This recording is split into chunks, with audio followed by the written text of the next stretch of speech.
Hello and welcome to India Career Center, the one stop podcast for students, professionals, parents, and guardians. In every episode, we will try to deal with a current topic that needs expert advice related to career guidance, and career mentoring. Please welcome your host, Dr. S.P. Mishra, to the show. And happy listening. Ladies and gentlemen, I'm happy to welcome today Mr. Sabah Kalam, who is a International Solar Agency's expert. The whole idea of this episode today is to talk about the importance of solar energy.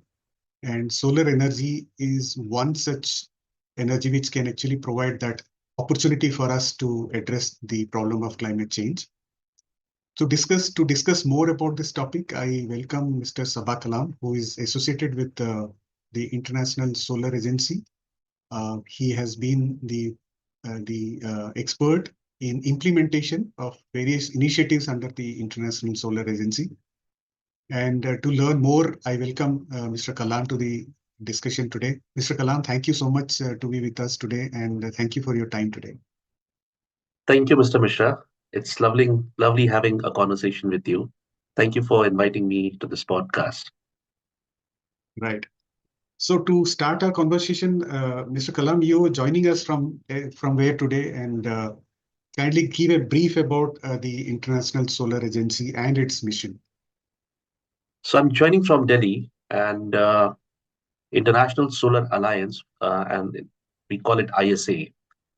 This is an intergovernmental body that was launched way back in 2015 during COP21 at Paris. So as we all know, the Paris Agreement is one of a very critical milestone in the field of climate change, and that was signed by all the UN members way back in 2015. And the countries had taken commitments on limiting the temperature rise to 1.5 degrees. And for that, they also launched an intergovernmental body which will take care of the solar energy deployment across the globe. So this particular alliance was initially launched by India and France jointly. So India and France are the founding countries for the International Solar Alliance. And then more countries joined in. As of today, we have about 121 member countries, and these member countries are from the Latin American Caribbean region to the African region, Asia Pacific. Most of the countries which are the UN member are also the member of this alliance. And this alliance focuses on three critical issues of solar energy. One is the energy access, the second is energy security, and third is energy transition. So International Solar Alliance is supporting its member countries in gaining energy access, in securing energy security, and also transition to a sustainable energy regime. The energy access part looks after the affordable and clean energy for the member countries through the solar energy source. The energy security helps the member country to be secured on energy and not to look after other countries or other regions for their energy needs.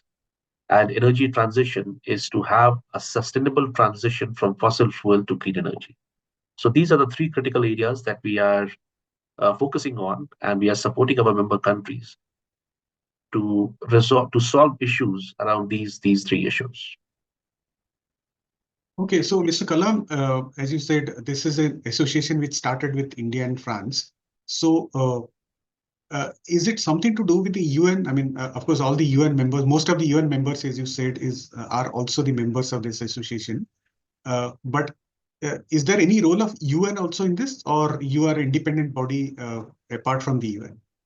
So right now we have a UN observer status.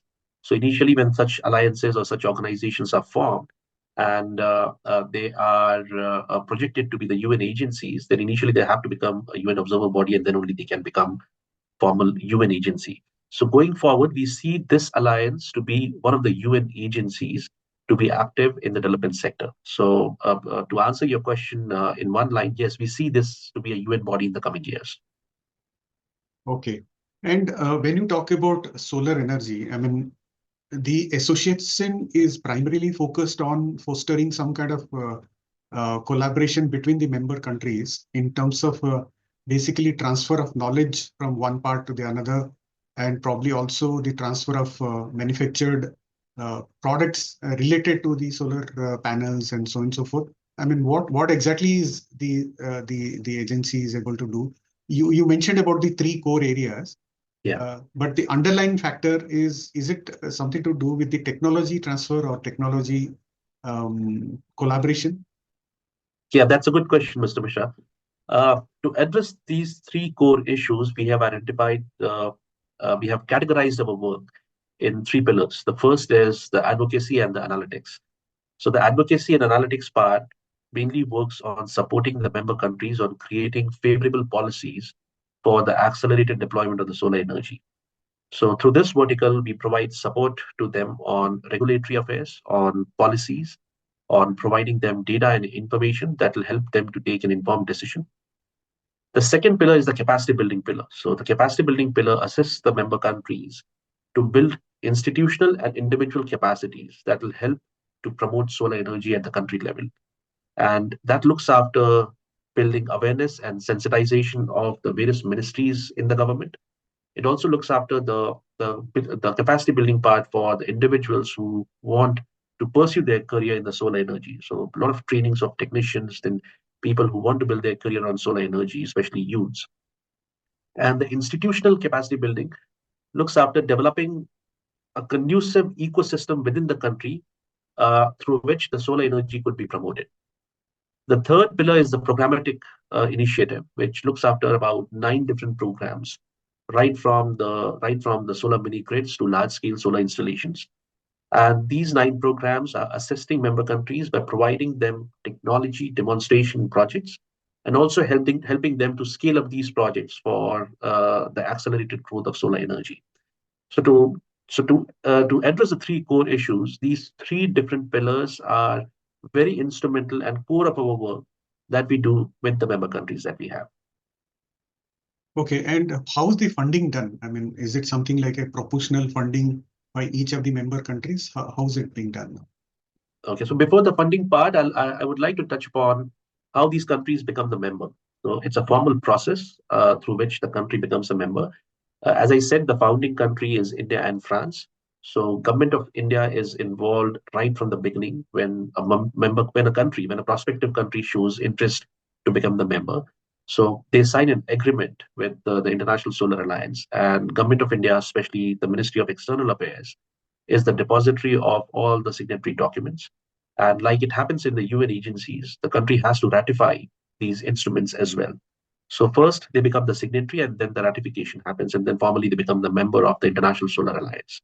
As we say, it's an alliance of all the countries. So it's like a shared vision of all the countries that we are pursuing right now.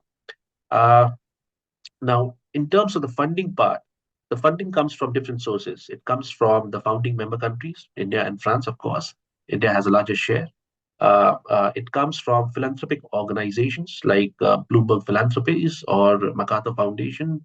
It also comes from other governments, other developed governments like government of Denmark. Some money also comes from countries like US.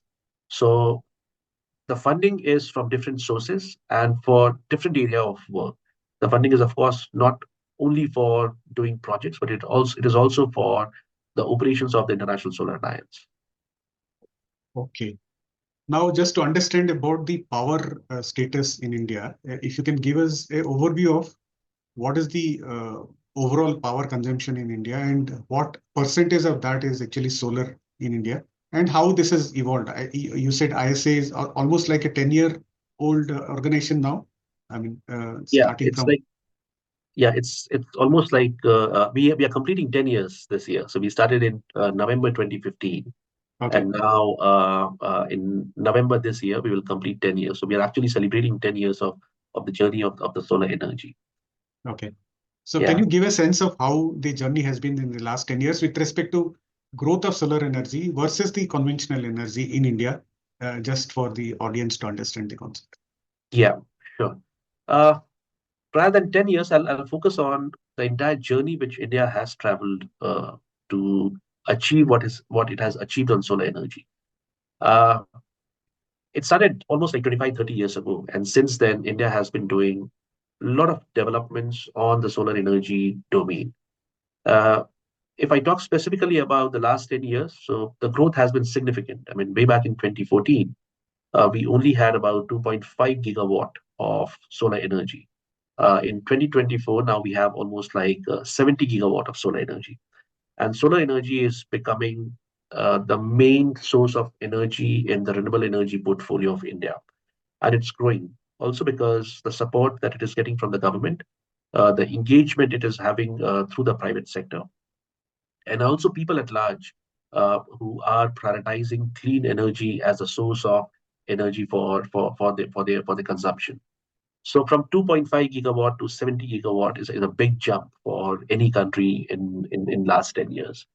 Uh, this has happened because of, I would say, as I said, I mean, government, private sector, and all, especially on the government side, there has been a lot of push on solar energy.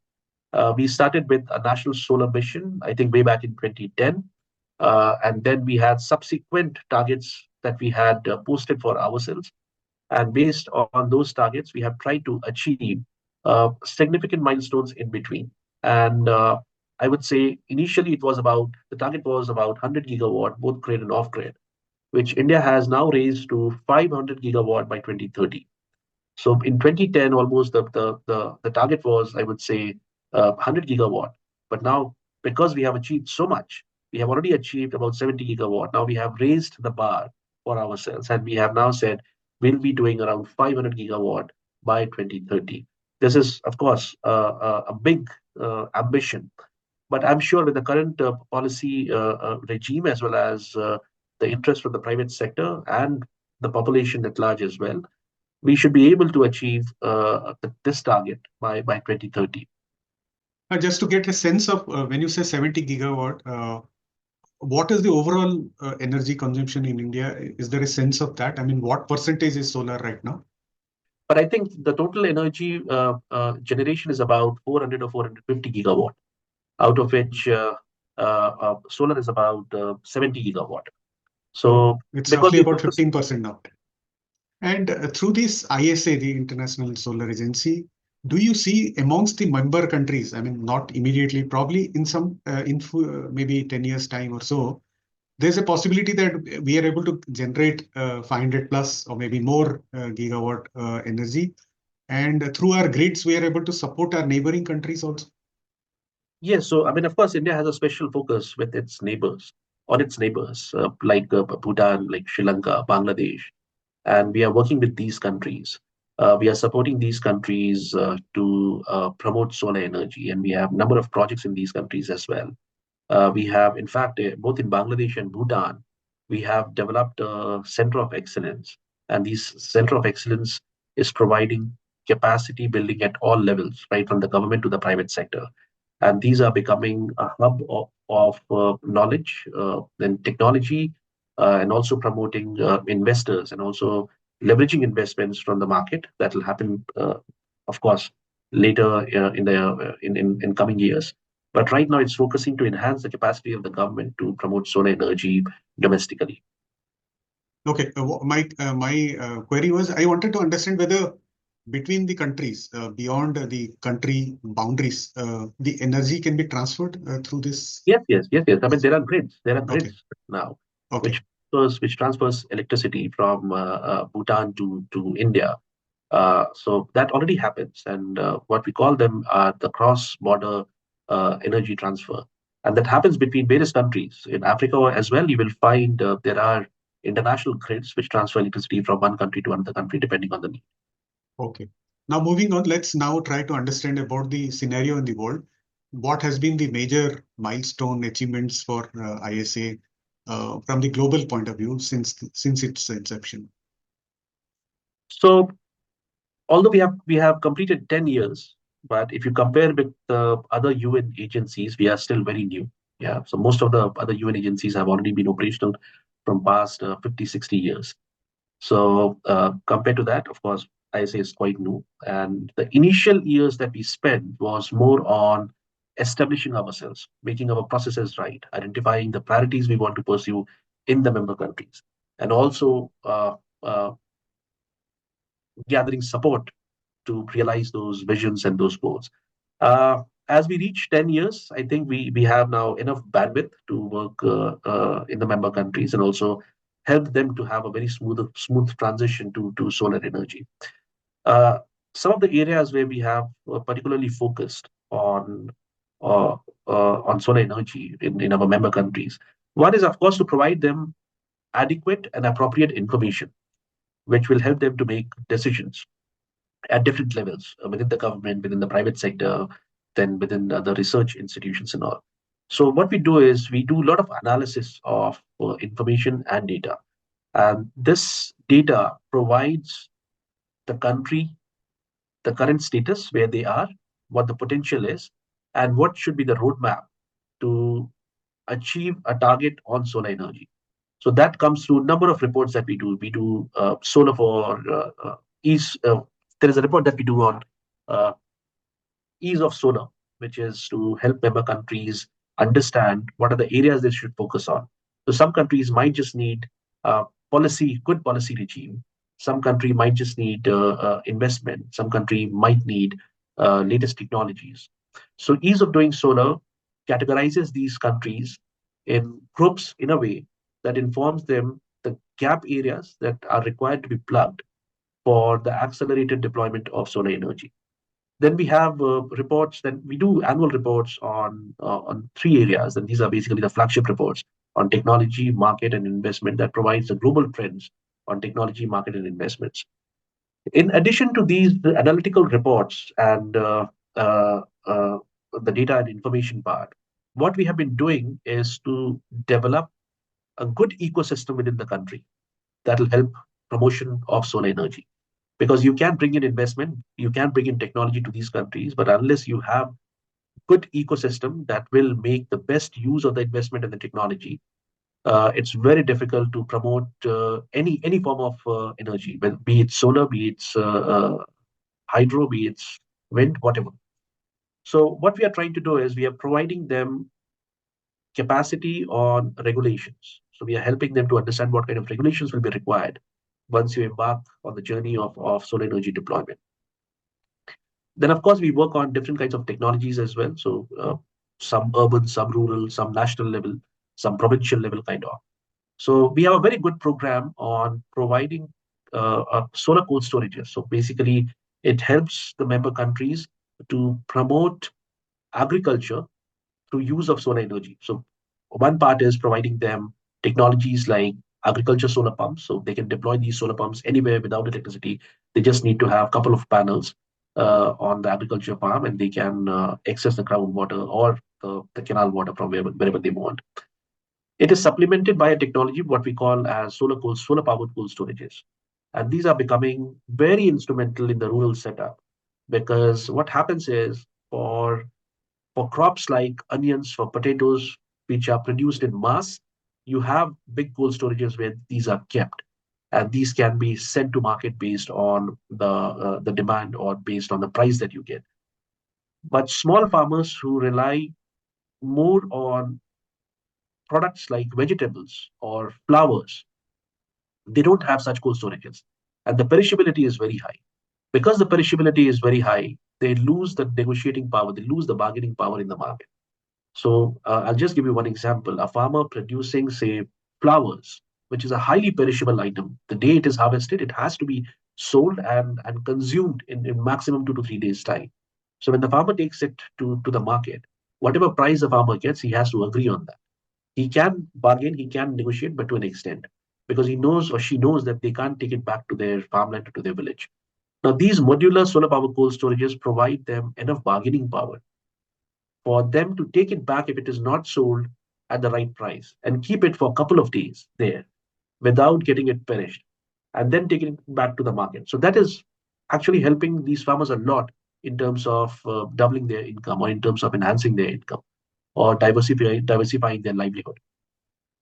Uh, the third area where we are right now focusing is to build capacity, as I said before. And we have now, we almost like 4 or 5 years ago, we started a program which we call Solar Technology Application Resource Centers Program.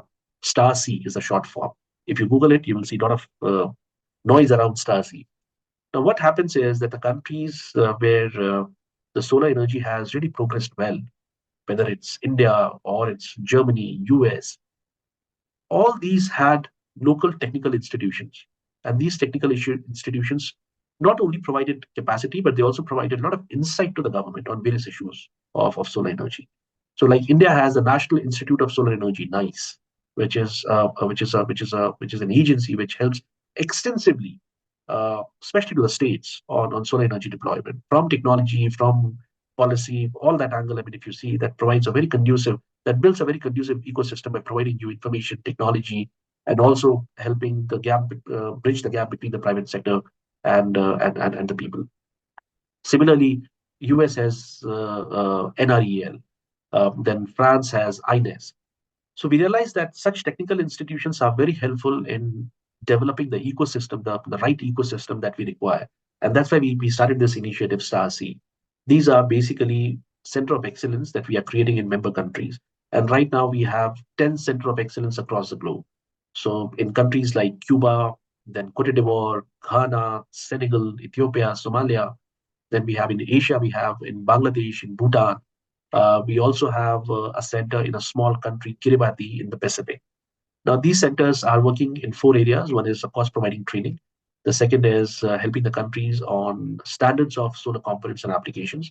The third is to provide them knowledge, information, guideline, policy, whatever they require on solar energy. And fourth is to help the countries develop a supply chain of the solar components and solar applications. So in last 10 years, I would say the initial years were, of course, to establish ourselves. And then since 2017, 2018, we started a lot of our work. We got better engaged at the country level. We started with them on technology demonstration, capacity building, and all. And now we are, I think, at a very good stage where we have a lot of trust from our member countries. And that's why our membership is expanding very fast. Okay. So can you give a sense of how the number of member countries have improved in the last 5-6 years? I mean, the initial years, as you mentioned, it was more towards establishing yourself. Yeah. But is there a trend that you see in the last 5-6 years, the trend of more countries coming on board has caught up more speed, more acceleration? Yes, I think in last 5-6 years, I think more than 30 countries have joined the International Solar Alliance. And I would say 30 to 40 countries, in fact, have joined International Solar Alliance. I'll have to look at the figures, but I mean, roughly, this is my estimation. Okay. And right from the developed country to the developing country to the least developed countries, all of them have joined. Initially, the International Solar Alliance was only for the tropical countries. But after seeing the interest of the UN members, it was opened to all the countries globally. And that's how our membership has been growing significantly. Okay. I mean, as you mentioned rightly, tropical countries are obviously the natural choice for the implementation of the solar energy adaptation. I mean, countries like India will obviously be benefiting a lot because we have sun abundantly available. Similarly, the case in most of the African countries as well. So what has been the major challenge? I mean, challenge with respect to implementation of solar energy as a energy for regular use. What are the big challenges? Is it something to do with the knowledge, which of course ISA is trying to do, share the knowledge, create the excellence, the centers of excellence.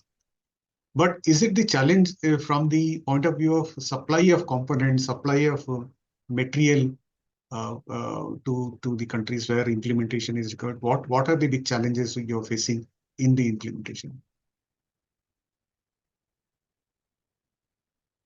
Look, the technology, this is a proven technology, okay? And we are making very good strides in the technology front by having very good research and development across the globe. And we have now very efficient solar panels as well. I mean, we started from almost like 12-13%. Now we are reaching almost like 29% through the new perovskite or the tandem cell technology. So technology is proven. People are working on technologies, and that will be resolved, I think, in the coming years. I think the main challenge right now is the financing part, where financing, not as such that the finance is not available, financing as the concentration of financing in just few regions where the investors have a lot of confidence. Look, for any product, the cost of financing increases when the risk increases. And the risk is a product of multiple factors. Yeah. I'll just take an example that will help you understand. If I'm an investor sitting somewhere in US and I want to invest in clean energy, I have two options. So one, I can look for countries like India, where the solar energy is already growing, and you have a good policy regime, you have good ecosystem. My money will be secured. So I would prefer to invest in India rather than in African countries. Why? Because of course, when I go to African countries, there are multiple factors that would decide whether the project will be successful or not, and that puts my money into risk. But it's also a very perception-based thinking. Now, India, if you see, in last 25, 30 years, it traveled a journey, and Indian government had put a lot of resources into this, and that's how we have reached here. It didn't happen like a couple of investors came in, they gave money to the government of India, and it started all from there. No, the government of India invested a lot of money, a lot of resources, a lot of capacity at the beginning, and that's how we have reached here. That's what we are trying to do in the countries where we are working. These are least developed countries. We are working with the government to help them understand that initial technical and financial investment from your side is important. Once that is done, once that proves that the project can be successful in your country, then the investors will start coming in automatically. Otherwise, what will happen is the concentration of investments or financing will only be in countries like China, India, US, Japan, where you have really conducive policies for the investors. That will not solve the global energy problem. Right now, most of the countries are dependent on either fossil fuels or hydro power projects. Going forward, in the basket of the renewable energy, the solar energy is the most promising option that every country has. Yeah. And because the solar energy requires an ecosystem, or I would say a level playing field for everyone, it becomes very important for an agency like International Solar Alliance to support these countries to develop that ecosystem at the beginning. To solve the financing problem, of course, that ecosystem is required at the country level. And that's what we are trying to do. So that's one part. The second part is the manufacturing part of the solar components and solar applications. That is also very concentrated in just a couple of countries because they have resources, they have raw materials, they can make the components, the solar components, at a very cheap cost, whereas other countries would not be able to because either they don't have raw materials or they don't have the technology, the right technology. So the world right now is moving towards decentralization of the manufacturing of solar energy as well, solar energy component as well, and the supply chain as well. That decentralization is very important. Unless that happens, the countries won't be able to be energy secure because otherwise, I mean, they'll always be dependent on other countries to provide them the components, the applications for solar energy, and a couple of countries will drive the market. So globally, I think, I mean, these are the two challenges that the countries are facing, but subsequently, part by part, it's getting resolved as well, and that will take some time. But the way the solar energy is growing, some countries can ignore it for a while, but it's really difficult to avoid because that's the only promising source of energy that the world can see, which is at the cheapest cost globally. So, Mr. Kalam, just to get a sense, you said for the implementation, obviously, the sovereign governments may not be able to invest heavily, unlike probably India has played an important role, but every country may not be able to do that, especially the poorer countries. I mean, the developed countries might still do it. And so for getting a sense, for example, to generate a 1 gigawatt of energy through a conventional method, whether it is thermal or gas-fired or hydel, the conventional method versus the solar method. Is there a comparison of what is the kind of investment which is required? If you have any sense of that. Yeah, so what happens, I'll just compare it to the thermal power. So the thermal power requires an upfront investment. Yeah, so you need to have the huge thermal power plant. Then you have uh, the grid as well to evacuate that power, and then you have the distribution network through which you transfer the power from the generation source to where it's going to be consumed. It has a huge maintenance cost as well. It requires raw material in the form of coal as well to generate that power. You can have a very good solar power plant, but unless you have the raw material with you, you won't be able to generate electricity. So it requires the upfront cost to build the plant. Then you have the cost for maintenance, and then going forward. Right now, solar is the only source which can be used as in the form of energy where it is generated. So you have solar rooftops, which people can see on the top of their roof, where the electricity is generated, and you can consume one level down in your home. And for solar thermal for thermal power plants, you require huge investments in thousands of crores. Whereas, and even if you have to say, for example, if you have to provide electricity to even 100 households through thermal power plant, then also you need a lot of investments. Whereas for solar energy, look, solar energy we have divided into two parts. One is the grid connected solar energy, where you have the large solar farms from 100 megawatt to say 700, 1000 megawatt. And then you have off grid, where the solutions are right from 1 kilowatt to say 10 kilowatt, depending on the need. So if I want to be energy sustainable and if I want to be energy secure, I can install rooftop solar without depending on the grid. So the cost comparison, I mean, of course, I can do the cost comparison between gigawatts, how much it requires in gigawatt from solar energy and how much it requires from thermal power. But the cost makes more sense on per unit of electricity. Right now, in most of the states, the per unit of electricity varies between, I think, 4 rupees in India, 4 rupees to 8 to 9 rupees from the conventional source. Whereas solar energy has come down to 2 to 2.5 rupees. So there was a time when solar energy started the competition with the conventional power sources, where the conventional power sources was about 5 rupees per unit or per kilowatt, and the solar was also ranging between 5 to 6 rupees. But now the comparison is that the conventional source is 5 rupees, whereas the solar is 2.5 rupees. So you can imagine. And the best part is to have this capacity, I can install solar on my rooftop as well. I can take this when I'm not, but it's not required.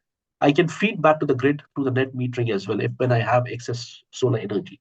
So I have full flexibility. I'm not dependent on anybody. Of course, the initial upfront cost is little higher in solar energy because being a household, I don't invest so much when I get electricity from the conventional source. But from solar energy, I invest about say 40 to 50,000 per kilowatt of solar installation. But the payback is high. Once it is all paid back, then the electricity that you get is almost free. Is almost free. You don't really need any kind of service charge. You don't need. The only thing that you do is you maintain it. And the solar panels that are being produced, that are being manufactured today, have the shelf life of 20 years. Yeah, and even the manufacturers guarantee for 20 years. So that's why I say that you can ignore it for a while, but you can't really avoid it. I mean, at some point of time, the countries will have to be dependent on solar energy for their larger energy needs. Right. Yeah, excellent. I think it is difficult to compare, as you rightly gave the comparison of solar versus thermal. One is 100% captive unit, which is thermal. Obviously, the ordinary people cannot do it. And the other one can actually democratically go anywhere. Anybody wants to install something on their rooftop, they can go ahead and do that. And also, would you like to briefly tell about government support in that? I believe there are some subsidies which government does give. Maybe the different state governments also provide something, but can you give a sense of what is the current policy in India? Sure. So there are two kinds of subsidies I would say that the government is providing. One is on the upstream. When I say upstream, that is the manufacturing part. So the government has introduced the production linked incentive because we want the local production to happen. Right now, what we do is what India does is that we have what we don't produce cells. We produce a very limited amount of cells, but essentially what we do is we convert those cells into solar modules. Yeah, And these solar modules are sold in the market, and based on the production that the company and the private sector does, those are given sort of incentive from the government. That's why it's called production incentive, and that's the upstream part. On the downstream part, you have different kind of subsidies. You have the central subsidy, then you have a state subsidy as well, and it varies from state to state. More importantly, what the government is doing right now through its state government, especially every state government has a renewable energy development agency. Yeah. So these renewable energy development agency, they look after the promotion of the solar energy at the state level. What they do is, on one side, they provide subsidy to the consumers. So if I'm installing, I don't remember, I mean, because it varies from state to state, it I think varies from, I think, 20 to 30% the total cost of. So what the Ministry of New and Renewable Energy has done, they have identified the benchmark cost for solar energy, both grid connected and off grid. And based on that, they provide you subsidy, and that varies between 20 to 30% state to state. So on one side, the government is providing subsidy, but on the other side, the government is also doing a lot of awareness building on solar energy. Because being a household, I don't know that the solar energy, the panels can last for 20 years. I don't know how much area that will require on my rooftop. I don't know whether it is shock proof or whether it will create problems for me once I install. All these create a lot of apprehension in the minds of the consumers, and they don't go for solar energy. So they rather depend on the conventional source of energy. They also don't know the benefits, the cost benefits of having solar energy.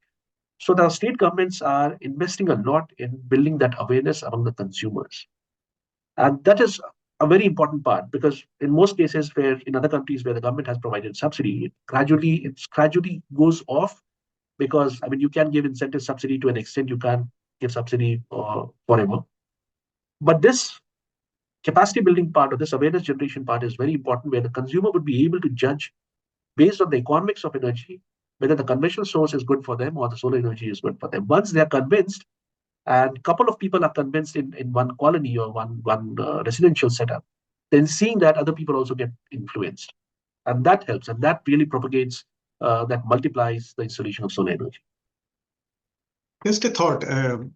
It may sound a little crazy, but do you think instead of giving direct subsidies post installation, government actually can think of providing, let's say, some income tax rebate to individuals? That might actually really speed up the implementation to a large extent, because I think in India right now there are about 5 crore income tax pay who are there, and they could actually spur up the implementation part. Just a thought. So that's a good idea. No, that's a good idea, Mr. Mishra. I think, I mean, now we'll have to think of innovative ways how the solar installations can increase. Like you have what you say, you have subsidies, I think, in the road tax for electric vehicles as well, if I'm not wrong. Similarly, I mean, you can have subsidies, or you can have some sort of exemption that you can get, or that can be provided by the government to the income taxpayers as well. So that's a good idea. I mean, that can be explored further. Okay. Now let's look at some of the significant milestones, success stories of some of your projects. I know you have been globe-trotting, and you are doing implementation of the Center of Excellence across the world. So can you share some of the success stories of your implementation? No, sure. I joined International Solar Alliance way back in 2022, and since then I've been looking after this program, which is to develop Center of Excellence in member countries. And when we started discussing with the member countries that we have on developing such Center of Excellence, there was a lot of confusion. And I mean, what it looked like, whether the countries will be able to handle it or not, how much resources will be required by the country and all. And we were also a bit skeptic, because, I mean, we are dealing with countries which are mostly the least developed countries, LDCs that we call, countries in African regions and countries in Caribbean region as well. We were a bit doubtful what will be the success of these centers, because when you don't deal with too many stakeholders, you have your own biases as well. Yeah, so somebody who has not gone to Africa, and if you talk to them about Africa, they might just generalize Africa by just one statement. Yeah, and or what they see in the popular television. Yeah, or they see in the popular television. You are right. But when we started working in these countries, I would say it's spectrum of experiences. and it varies so much that we were ourselves amazed when we started this program. Now, I'll just give an example. A country like Somalia, okay, Somalia, which has always been a conflict zone, and I think from past 20, 30 years, they have had really difficult times because of the local issues, because of the political instability, all of that. So when you go to Somalia, what happens is Somalia is divided, the Mogadishu, I would say. The Mogadishu is divided into concentric circles of security. So the first concentric circle, which is the highly secured area, where you have all the UN agencies, you have the airport. It's a very small area, to be honest. Because I've been there, so that's why I'm telling you. So that's the first concentric circle. And that concentric circle would be not more than, I would say, 200 meters of radius, maximum 200 meters or 300 meters of radius. When you cross that concentric circle, you have checkpoints. So you are thoroughly checked, and then you go to the second concentric circle. So as you cross the concentric circles, you're frisked, you are checked, each and everything, because so many incidents have happened that they are so skeptic, and all these agencies which are working there, they have their own security and all. We got a request from them to set up the Star Center. So first, when we had gone there, so we were sitting in the hotel, which is right on the airport, yeah, and that's the most secure hotel that they say. So the next morning, the government people that they came to the hotel to pick us up to show where they want to set up the facility and all. That was the first time when I sat in an armored vehicle, okay, with a couple of policemen with us and all, and they took us to the place. We were shown there, and we were taken back in just 2 hours to the hotel itself. We said, I mean, we can't in such a situation. I mean, it's stupidity to develop a center here. If you can't move around, it will be really difficult to set up a center. But there was a lot of push from the government that we should. We made a second visit to that place as well. We had gone to a couple of ministries and all. And we thought that let's take a chance. Let's do a very small investment. You know, out of the 10 centers that we have today, Somalia is the best center that we have. They have trained more than 400 people, and these are mostly youths on solar energy. And these youths, coming from a conflict-ridden country, they are becoming excellent technicians on solar energy. Okay, so that's an example of a country which has so much of problems. Yeah, but the enthusiasm within the country is so much that they want to really get out of this state. They have seen a lot of problems in their life. Now, the only agenda that they have in their mind is to be better than what they are right now. And for that, they are really struggling. They want to offer anything, they want to do anything. You ask them to do anything, they will do it. And the small investment that we made, they were able to convert that into a significant initiative. Now, when you go to Cuba, which is a Caribbean country, yeah, and we know it was a socialist country earlier, and there are a lot of sanctions, international sanctions on Cuba as well. You don't get small pencil batteries there so easily. I'll just give an example. When I was going there, my counterpart said, "Can you bring me as many as you can AA and AAA batteries?" And I thought, I mean, what she's talking about? She said, "For my cameras and for my instruments, I don't have any batteries. Can you bring that?" So we thought, okay, let's give a try. We were not sure how it will be handled at the airport, but we said, okay, fine. We took them, and those batteries were so cherished, I can't tell you. So we set up the center there, and that's the second best center that we have. Not that they are doing only capacity building and the work on standard. It's becoming a hub for solar component testing. So what they do is they do a very high level testing of the solar panels efficiency. So we have provided them all kind of instruments like IV curve tracer, then solar thermal camera. All of that helps them to identify the problems with the solar panels and rectify it. Then we are working in Pacific in a very small country, which we call Kiribati. It's also called Kiribati. The population is only 1 lakh people. Okay, it's a small country, and we have set up the center there. There we have a very different kind of an experience because the Pacific countries have very limited resources. They are dependent on the larger countries like Australia, New Zealand, and in some cases India as well. They see all these centers. I mean, most of these countries are seeing these centers as a hub for job growth as well. Now, job is something that interests everyone, right? From politicians to parents to students to government, all of them. So they are seeing this as a hub for the job growth. So on one side, we are developing this center. On the second side, what we are also doing is right now we are developing a portal where we can aggregate all the jobs available globally on solar energy, country-wise. So right now, what we have done is for 10 countries, we have identified the kind of jobs available related to solar energy or on solar energy for the youths who we are training can be employed directly. So it's like a natural kind of a conclusion of what they have been trained on. So it's becoming a very excellent, a very high demanding program. Right now, we are not able to actually uh, address the needs of the countries through this program in terms of the numbers. There are 20 countries in pipeline who are waiting for these centers to be established. We have so we right now there are total 30 countries that we are catering. 10 countries we have done. We are aiming to set up 10 more centers in 2025 and 10 more centers in then 2026, additional 10 centers in 2026. So we aim to have 30 centers by 2026. It's a long drawn process. We take about 1.5 years to 2 years to set up these centers because there are a lot of checks and balances that we do. Investments are going of donors, so we have to be very sure that these centers are going to be sustainable. So yeah, so it's an exciting program. I really love this because it's related to youths, of course, and it has the ability to provide livelihood to people, which is the best thing of being sustainable on the energy side and also earning from such initiatives. Fantastic. I think India needs a lot of jobs as well. So what has been your action for India?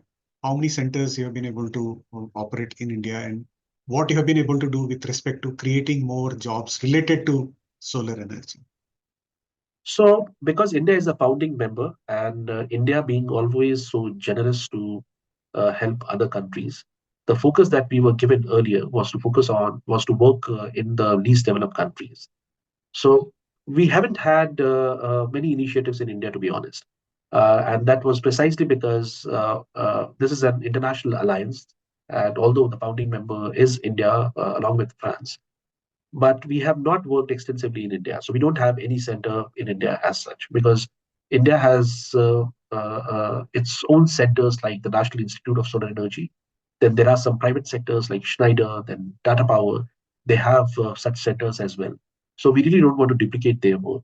And all these centers, whether it be it's Schneider or the National Institute of Solar Energy, they are providing such kind of trainings. And actually, I mean, we are learning from them as well. And we want to replicate their ideas in the member countries that we are working. Okay, but then your portal is able to accumulate all the resources which India is training and making it available for across the world. Are you some collaborating with the institutions within India to do that? Yes, yes. So what we do is we collaborate with the National Institute of Solar Energy and we provide a lot of trainings through them. So we invite member countries for 10 days, 15 days kind of trainings at the institute itself. And the portal that we are developing is also putting up all kinds of information related to the available trainings in India as well as abroad. So there are some free courses, there are some courses at cost. So all these informations are being put up on this portal as well.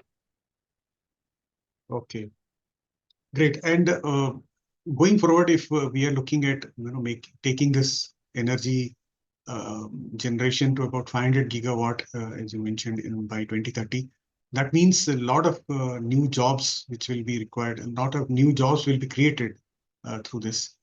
So do we have a sense of what kind of number of people are required to make sure that the implementation is actually happening on the ground for 500 gigawatt energy to be developed? Look, it's really difficult to say why, because the form of application or deployment is going to be very diversified. Yeah. Because for a solar plant that you install for 700 megawatt will have number of automated systems as well. Whereas the plant that you install for 100 kilowatt will have less automated systems. Then the rooftop requires a very different kind of workforce or the number of workforce. But by and large, the estimation is that for every 100 megawatt, you require about 250 people. Yeah, 250 manpower. And that 250 is divided into 70% of 250 is going to be mainly people who will work on ground, on the installation side. Then there are people who work on the legal and the procurement side, and the people who work on the transportation side. So, and because the technology is also changing very fast, you require less number of solar panels as compared to what you had 5, 6 years ago. So you can generate more energy from smaller panels. So you don't need, for example, if you earlier need, say, 10 panels for for 5 kilowatt. So today you don't need so many panels. So going forward, because the efficiency of the panels are increasing, so the number of panels will also decrease. So the installations would be smaller as well. So there can't be any estimation, a practical estimation. There could be a guesswork on how many people or how many jobs will be required. But as I said, I mean, for 1 megawatt, we estimate about 250 manpower required to make the system operational, right from commissioning to the maintenance and to the operation. Okay. So, lastly, what are the future goals, future plans for ISA? So, for the next 10 years, what are your plans in terms of growth, in terms of the implementation, and if there is any specific number? For example, if India is targeting 500 gigawatt of energy, what are the overall member countries are targeting with respect to some number of generation by 2030 or by 2035? What are those numbers? Uh, it is driven by a target that was defined in a way during the Paris Agreement. So when the Paris Agreement was signed, the Paris Agreement also had a component on giving clean energy targets. Okay, so how the countries are going to. So the question was that if the countries are coming together to limit the temperature rise to 1.5 degrees, what actions they will take. So it was asked to all the countries to give the list of actions, and these actions are called NDCs, which are nationally determined contributions. One of the component of the NDCs was uh, to provide a target for clean energy deployment that includes solar energy as well. And based on that, the countries have given different targets. So many countries have said that their generation from the renewable energy or the clean energy source is going to be 40% or 30% by such and such year. So it varies. It varies from country to country. It's quite a voluntary target. It's not fixed by any agency or any convention. But most countries who have given. So what we aim is that right now we have about 121 member countries. But going forward, what we aim is all the UN agencies will eventually become the members. All the 193, 194 countries will eventually become the member of the International Solar Alliance. And we will work with all the countries in helping them realize their goal on solar energy. For that, we need to work on investments. We need to work on market. We need to work on supply chain. And in next 10 years, we are going to strengthen our internal capacity as well to help these member countries realize their goals. So it's a big job. It's a big job. What we agreed was that uh, we will support member countries for almost like the budget. It was almost like 1 trillion US dollars deployment from the financing arms or helping the investors to invest in the member countries. But more than that figure, I think, I mean, also what we are realizing is that rather than achieving a figure or a target, it's very important to understand the needs of the countries because we can have a target as well. We may achieve that target, we may not achieve that target. But the countries that we are working with have very diversified needs. And those needs need to be addressed through the work that we are doing in terms of policy, regulation, capacity, demonstration, technology, all of that. So if these member countries are empowered to undertake the energy transition on their own, then our existence is proven. Because what we also want is that all the development agencies, be it UNDP, UNICEF, whatever, all of them also have a goal that we make this world, we support this world in a way that the world doesn't require such development agencies. Yeah, everybody has such a capacity that you don't need these agencies to help. You don't want these agencies to be there till the next century as well. You want the world to be in such a way that it doesn't require external help from agencies like ISA or like any other. So similarly, I mean, what we also want from ISA is that we build the capacity of the member countries in such a way that they undertake the energy transition, the entire energy transition to clean energy on their own, which would mean that they need to have right kind of policies, regulations, technology, financing, all of that. So we are working on all the fronts, I would say. Okay, so I think we have kind of captured most of the information what we thought of discussing today. Any parting words for especially the young generation students or professionals and their parents about the future opportunities with respect to the solar energy under the larger gambit of course, the renewable energy? As I said earlier, for most of the people, most of the country who are still not understanding the importance of solar energy, they can ignore it for a while, but they can't really avoid it. This is going to happen, whether you want it or not, because everybody wants energy, and energy is the heart of the development in any country. And as the country grows, you need more and more energy. If you see what the installations we had 10 years ago and what we have now, we have almost like doubled. So that's going to change, of course. Who want to be part of this journey is their choice.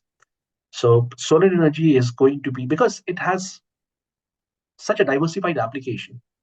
It's not about only installing solar power. It's about being part of the supply chain of solar energy. People who are manufacturing it, people who are marketing it, people who are selling it, people who are customizing it as per the need. So I think for the youth right now, there is huge opportunity. They can experiment with it.